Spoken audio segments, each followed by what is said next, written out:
During the Nigeria-Biafra Civil War, many Igbo people fled other parts of the country to the east for the fear of being killed. Many abandoned their homes, properties and businesses for safety. One of them was a young Igbo architect who had a young Yoruba banker as a neighbor in Ababa, Lagos. However, the young Yoruba banker, while the war lasted for about 3 years, rented out his neighbor's house and kept every single kobo for him while he was in the east. After the war, most people returned back to where they used to be. The Igbo architect returned back to Lagos, and the Yoruba banker handed over the entire proceeds of the rent and also the house back to him. Some few years later, the Igbo architect became the vice president of Nigeria, while the Yoruba banker established a commercial bank, the first by a private citizen in the history of the country. However, he could not get a license to begin banking operations because many people were against him because they couldn't believe that a single individual could own a bank in Nigeria. At this time, the banker remembered his friend and neighbor, who was now the vice president, and tracked him down to the Christ Church Cathedral, Marina, Lagos, on a particular Sunday.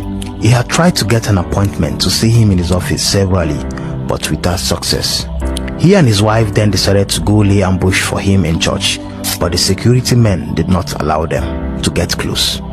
Then they decided to sit by the pew close to the aisle to beat the security in the hope that the vice president would see them while he was walking to the front row. After the church program, they positioned outside hoping that he could see them on his way out. However, a lot of people followed him out and blocked his view. That was when the banker's wife decided to take a risk, and like the woman with the issue of blood, she pulled the vice president's clothes to get his attention.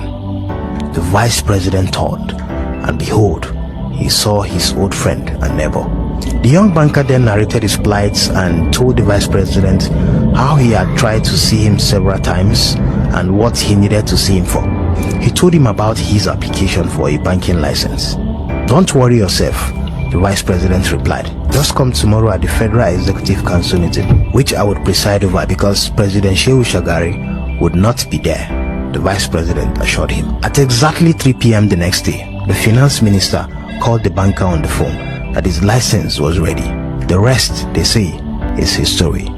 That young banker was Otumba Michael Olasubomi Balogun, while the architect in this narrative was one of Africa's elder statesmen and former vice president of the Republic of Nigeria, the late Dr. Alex Okweme.